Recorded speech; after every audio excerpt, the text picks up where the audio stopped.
Hi friends, Shilpa veg recipes ಚಾನಲ್ಗೆ ಸ್ವಾಗತ. ಇವತ್ತು ನಾನು ರಾಯರನ್ನ ನೋಡೋದಕ್ಕೆ ಅಂತ ಹೇಳಿ ಮಂತ್ರಾಲಯಕ್ಕೆ ಹೋಗ್ತಾ ಇದ್ದೀನಿ. ನಾನು ಸಾಗರದಿಂದ ಮಂತ್ರಾಲಯಕ್ಕೆ ಹೊರಟಿರೋದು. ಶಿವಮೊಗ್ಗದಿಂದ ನನ್ನ ಫ್ರೆಂಡ್ ಸಿಗ್ತಾರೆ, ಅಲ್ಲಿಂದ ಅವ್ರನ್ನ ಪಿಕಪ್ ಮಾಡಿಕೊಂಡು ನೆಕ್ಸ್ಟ್ ನಾವೀಗ ಮಂತ್ರಾಲಯಕ್ಕೆ ಬೆಳಗ್ಗೆ 4:45 ಅಷ್ಟೊತ್ತಿಗೆ ರೀಚ್ ಆದ್ವಿ. ನಾನು ಹೊರಟಿದ್ದು 6:15ಗೆ ಸಾಗರದಿಂದ. 8 ಗಂಟೆಗೆ ಶಿವಮೊಗ್ಗ ರೀಚ್ ಆಯಿತು. ಮತ್ತು ಅಲ್ಲಿ ಅರ್ಧ ಗಂಟೆ ವೇಟ್ ಮಾಡಿ ನಾವು ನಂತರ ಮಂತ್ರಾಲಯಕ್ಕೆ ಬಂದಿದ್ದು 4:45ಗೆ. ಈಗ ನಾವು ರೂಮ್ ಏನು ಬುಕ್ ಮಾಡ್ಕೊಂಡಿರಲಿಲ್ಲ, ಯಾಕಂದರೆ ಆನ್ಲೈನಲ್ಲಿ ಫುಲ್ ಆಗಿತ್ತು. ಹಾಗಾಗಿ ಫಸ್ಟ್ ಆರ್ಚಲ್ಲೇ ಇಳ್ಕೊಂಡು ರೈಟ್ ಸೈಡ್ನಲ್ಲಿ ಸೆಂಟ್ರಲ್ ರಿಸೆಪ್ಷನ್ ಆಫೀಸ್ ಅಂತ ಹೇಳಿ ಇರುತ್ತೆ. ಇಲ್ಲಿ ಬಂದರೆ ನಮಗೆ ಆಫ್ಲೈನಲ್ಲೂ ಕೂಡ ರೂಮ್ನ ಬುಕ್ ಮಾಡ್ಕೊಬೋದು. ಆದರೆ ಇದ್ದರೆ ಮಾತ್ರ ಕೊಡ್ತಾರೆ. ರಶ್ ಇರುವಾಗ ನಿಮಗೆ ತುಂಬಾ ಕಷ್ಟ. ಅಂದರೆ ಸ್ಯಾಟರ್ಡೆ ಸಂಡೇ ಅಥವಾ ಏನಾದರೂ ಪ್ರೋಗ್ರಾಮ್ ಇದ್ದರೆ ಅಂಥ ಟೈಮಲ್ಲೆಲ್ಲ ರೂಮ್ ಸಿಗೋದು ಕಷ್ಟ. ಬಟ್ ಇಲ್ಲ ಅಂದರೆ ಸಾಮಾನ್ಯವಾಗಿ ಆನ್ಲೈನಲ್ಲಿ ಫುಲ್ ಆಗಿದ್ರು ಕೂಡ ಆಫ್ಲೈನಲ್ಲಿ ಅಂತಲೇ ಸ್ವಲ್ಪ ರೂಮ್ಸ್ಗಳು ಸಿಗುತ್ತೆ. ಇಲ್ಲಿ ನಾವೀಗ ರಿಸೆಪ್ಷನ್ನಿಗೆ ಬಂದು ಕೇಳ್ತಾ ಇದ್ದೀವಿ ಈ ರೂಮ್ಸ್ ಇದೆಯಾ ಅಂತ ಹೇಳಿ. ಬಟ್ ನಮಗೆ ರೂಮ್ ಸಿಕ್ತು. ನಾವು ಫ್ರೈಡೇ ಬಂದಿದ್ದರಿಂದ ಫ್ರೈಡೇ ಮಾರ್ನಿಂಗು 4:45ಗೆ ಬಂದಿದ್ವಿ. ಸೊ ಹಾಗಾಗಿ ನಮಗೆ ರೂಮ್ ಸಿಕ್ತು. ಇಲ್ಲಿ ಸ್ವಲ್ಪ ಕೆಲವು ಕಂಡೀಷನ್ಸ್ಗಳಿದೆ. ಸಿಂಗಲ್ಲಾಗಿ ಬಂದರೆ ರೂಮ್ ಕೊಡೋಲ್ಲ. 2-3 ಜನ ಇರಬೇಕು ಅಥವಾ ಒಂದು ಫ್ಯಾಮಿಲಿ ಇರಬೇಕಾಗತ್ತೆ. ನೀವು ಇವತ್ತು 5 ಗಂಟೆ ಲಾಗಿನ್ ಆದರೆ ನಾಳೆ ಬೆಳಗ್ಗೆ 5 ಗಂಟೆಗೆ ನೀವು ಲಾಗೌಟ್ ಆಗಬೇಕು. ಮತ್ತು ಇಲ್ಲಿ ಬಿಸಿನೀರಿಲ್ಲ, ಮತ್ತು ಬೆಡ್ಶೀಟ್ನ ಕೊಡೋದಿಲ್ಲ ಹೊತ್ಕೊಳ್ಳೋದಕ್ಕೆ. ಬ್ಲ್ಯಾಂಕೆಟ್ ಕೊಡ್ತಾರೆ ಹಾಸ್ಕೊಳ್ಳೋದಕ್ಕೆ, ಆದರೆ ಬೆಡ್ಶೀಟ್ನ ಕೊಡೋದಿಲ್ಲ. ಬೆಡ್ ಇರುತ್ತೆ. ನಮಗೆ ಫಸ್ಟ್ ಬಿಲ್ಡಿಂಗ್ನಲ್ಲೇ ರೂಮ್ ಸಿಕ್ತು. ಮೂಲ ರಾಮನಿಲಯ ಅಂತ ಹೇಳಿ ಬಿಲ್ಡಿಂಗ್ ಹೆಸರು. ಇಲ್ಲಿ ನಮಗೆ 2nd ಫ್ಲೋರ್ನಲ್ಲಿ ಸಿಕ್ತು ರೂಮು. ಬರ್ತಿದ್ದ ಹಾಗೆ ನಮಗೆ ಮೂಲ ರಾಮನ ದರ್ಶನ ಕೂಡ ಆಯಿತು. ನೋಡ್ತಾ ಇರ್ಬೋದು ಆ ಸೈಡೆಲ್ಲ ಕೂಡ ರೂಮ್ಸ್ಗಳಿರುತ್ತೆ. ಕೆಲವು ಕಡೆ ಎಲ್ಲ ಬಿಸಿನೀರು ಫೆಸಿಲಿಟಿ ಇದೆ, ಇನ್ನು ಕೆಲವು ಕಡೆ ಮಠದ ರೂಮಲ್ಲಿ ಬಿಸಿನೀರು ಫೆಸಿಲಿಟಿ ಇಲ್ಲ. ಇಲ್ಲಿ ನಿಮಗೆ ಬಿಸಿನೀರು ಬೇಕು ಅಂದರೆ ಇಲ್ಲಿ ಸಿಗತ್ತೆ ಇವ್ರ ಹತ್ರ. ಎಷ್ಟು ಬಿಸಿನೀರು? 40 ರೂಪಾಯಿ ಒಂದು ಕೊಡ. ಫುಲ್ ಬಿಸಿನಾ? ಮೇಲೆ ತಂದು ಕೊಡ್ತೀರಾ? ನಾವೇ ಹೊತ್ಕೊಂಡು ಹೋಗ್ಬೇಕು. ಇನ್ನು ಇಲ್ಲಿ 40 ರೂಪಾಯಿ ಕೊಟ್ಟರೆ ಒಂದು ಕೊಡೋದಷ್ಟು ಬಿಸಿ ನೀರು ಕೊಡ್ತಾರೆ. ತುಂಬ ಏನು ಬಿಸಿ ಇರೋದಿಲ್ಲ, ಬಟ್ ಹೊತ್ಕೊಂಡು ಹೋಗ್ಬೇಕು. ನೀವು 2nd ಫ್ಲೋರೆಲ್ಲ ಆದರೆ ಕಷ್ಟ, ಫಸ್ಟ್ ಫ್ಲೋರೆಲ್ಲ ಆದರೆ ಓಕೆ. ತಣ್ಣೀರಲ್ಲಿ ಸ್ನಾನ ಮಾಡೋರಿಗೆ ಏನು ಅಡ್ಡಿ ಇಲ್ಲ. ಮತ್ತು ಹೆಂಗಾಗಿರೋ ಅಂಥವ್ರು ಬಂದರೆ 2nd ಫ್ಲೋರ್ ಕೊಟ್ಟರು ಕೂಡ ಓಕೆ, ಆರಾಮಾಗಿ ಹತ್ಕೊಂಡು ಹೋಗ್ಬೋದು. ನಮಗೇನು ಪ್ರಾಬ್ಲಮ್ ಏನು ಆಗಲಿಲ್ಲ.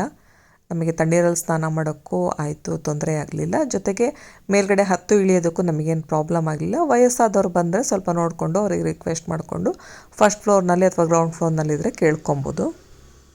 ನಮಗೆ 334 ನಂಬರು ನಮಗೆ ರೂಮ್ ಸಿಕ್ಕಿದ್ದು. ನಾವು ಬೆಡ್ಶೀಟ್ನ ಕೂಡ ಅಷ್ಟೇ ಅಲ್ಲೇ ಹೊರಗಡೆಯಿಂದನೇ ಪರ್ಚೇಸ್ ಮಾಡಿಕೊಂಡು ತೊಗೊಂಬಂದುಬಿಟ್ವಿ. ಅಲ್ಲಿ ಸಿಗುತ್ತೆ, ರೆಂಟಿಗೆ ಕೂಡ ಸಿಗುತ್ತೆ. 50 ರೂಪಾಯಿ ಒಂದು ದಿವಸಕ್ಕೆ. 2 ದಿವಸ ಅಂದರೆ ಒಂದು 2 ದಿವಸಕ್ಕೆ 100 ರೂಪಾಯಿ ಕೊಡಬೇಕಾಗತ್ತೆ. ರೂಮು ತುಂಬ ದೊಡ್ಡದಾಗಿದೆ, ಕಾಟ್ ಕೂಡ ಅಷ್ಟೇ ದೊಡ್ಡದಾಗಿದೆ. ಆರಾಮಾಗಿ 4-5 ಜನ ಆರಾಮಾಗಿರ್ಬೋದು. ಬೆಡ್ಶೀಟು ನಾವೇ ತಂದಿದ್ದು. ಇನ್ನು ಚೇರು, ರೂಮು ಸಫಿಷಿಯೆಂಟಾಗಿದೆ. ಒಬ್ಬರಿಗೆ ಬಂದರೆ ಕೊಡಲ್ಲ. ಇಲ್ಲಿ ಇದಿದೆ, ಮಿರರ್ ಇದೆ.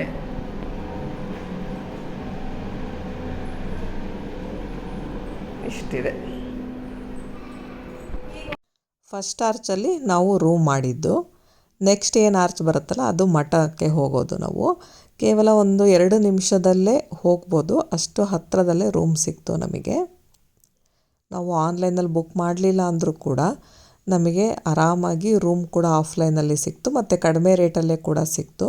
ಇನ್ ಕೇಸ್ ನಿಮಗೆ ಮಠದ ರೂಮ್ ಸಿಗಲಿಲ್ಲ ಅಂದರೆ ನಾವು ಬಸ್ ಇಳಿತಿದ್ದಂಗೆ ಎಲ್ಲರೂ ಕೂಡ ಕರಿತಾ ಇರ್ತಾರಲ್ಲಿ ರೂಮ್ ಬೇಕಾ ಫ್ರೆಶ್ ಆಗೋದಕ್ಕೆ ಅಂತ ಹೇಳಿ. 1 ಅವರು 2 ಅವರ್ಸಿಗೆ ಕೂಡ ತೊಗೊಳ್ಬೋದು, ಅಥವಾ 1 ಡೇಗೆ ತೊಗೊಳ್ಬೋದು. ನೈಟ್ ಹಾಲ್ಟ್ ಆಗ್ತೀರಾ ಅನ್ನೋದಾದರೆ ಫುಲ್ 24 ಅವರ್ಸಿಗೆ ಕೂಡ ತೊಗೊಳ್ಬೋದು. ಈಗ ಮಠದ ಹತ್ರ ಬಂದ್ವಿ. ನೋಡಿ, ಆ ಆರ್ಚಿಂದ ಈ ಆರ್ಚಿಗೆ ಬರೋದಕ್ಕೆ ಕೇವಲ ಒಂದು 2-3 ನಿಮಿಷ ಆಯಿತು. ಇಲ್ಲಿ ಸ್ಟಾರ್ಟಿಂಗ್ನಲ್ಲೇ ರಾಘವೇಂದ್ರ ಸ್ವಾಮಿಗಳ ದರ್ಶನ ಮಾಡಿಕೊಂಡು ನಾವೀಗ ಮಠದೊಳಗಡೆ ರಾಯರ ದರ್ಶನ ಮಾಡೋದಕ್ಕೆ ಅಂತ ಹೇಳಿ ಹೋಗ್ತಿದ್ದೀವಿ.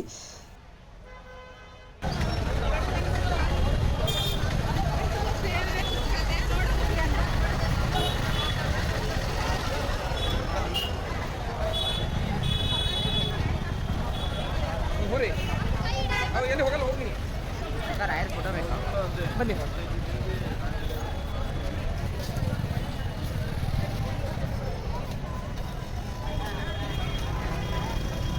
ಗೇಟ್ ನಂಬರ್ 5 ಇದು. 3 ಉಂಟಲ್ಲ.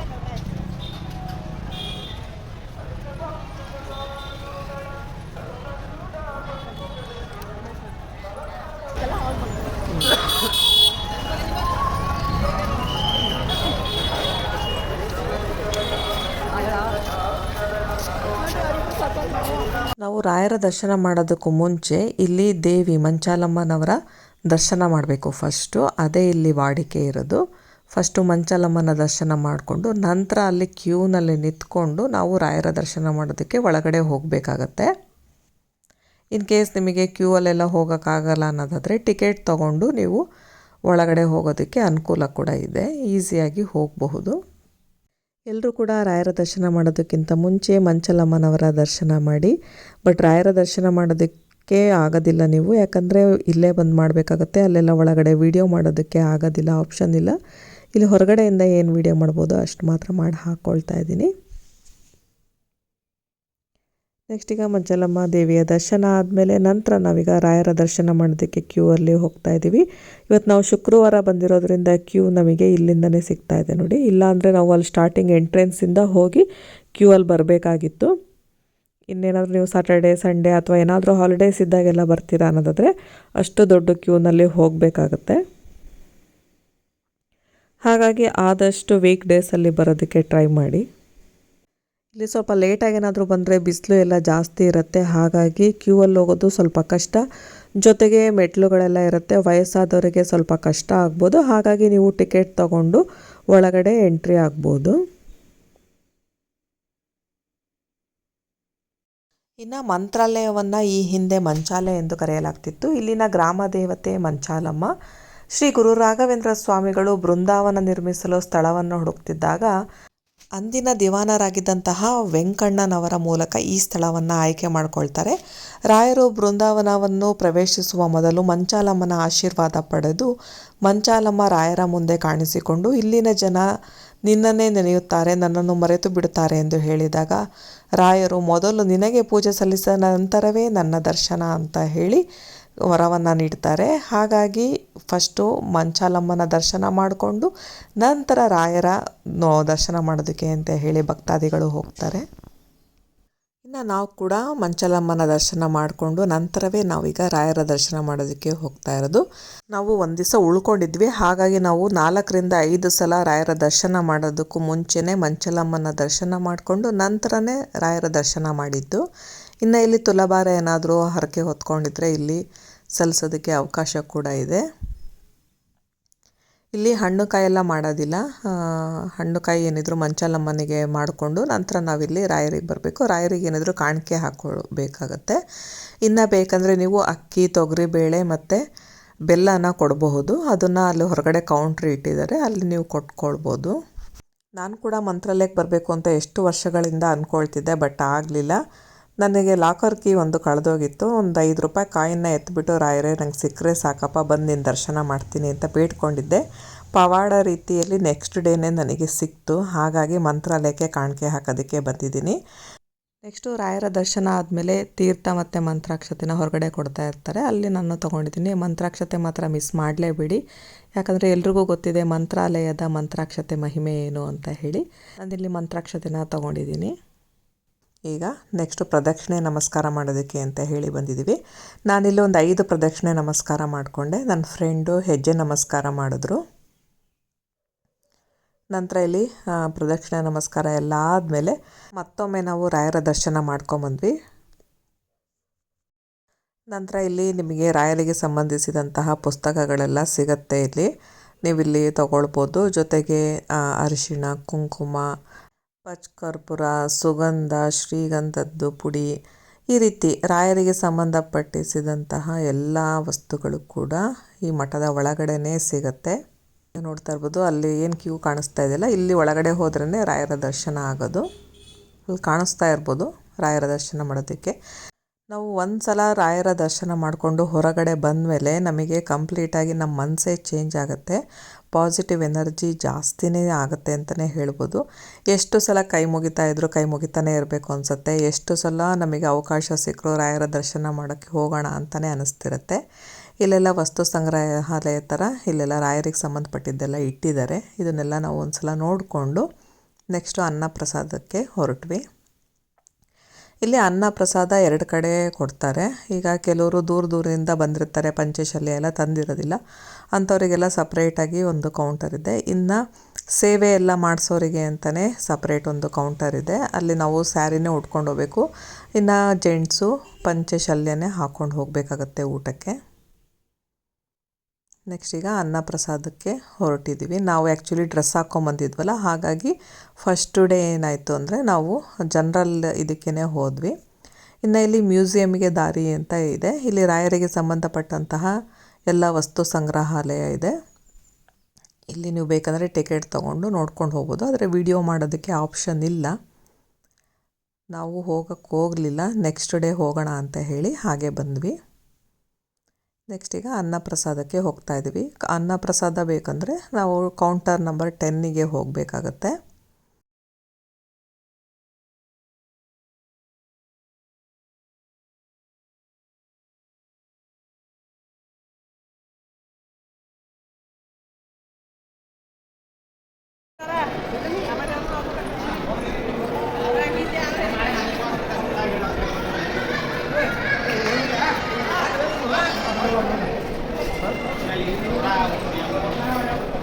ಅದಕ್ಕೆಲ್ಲ ಎಲ್ಲಿ ತೋರಿಸ್ತಾರೆ.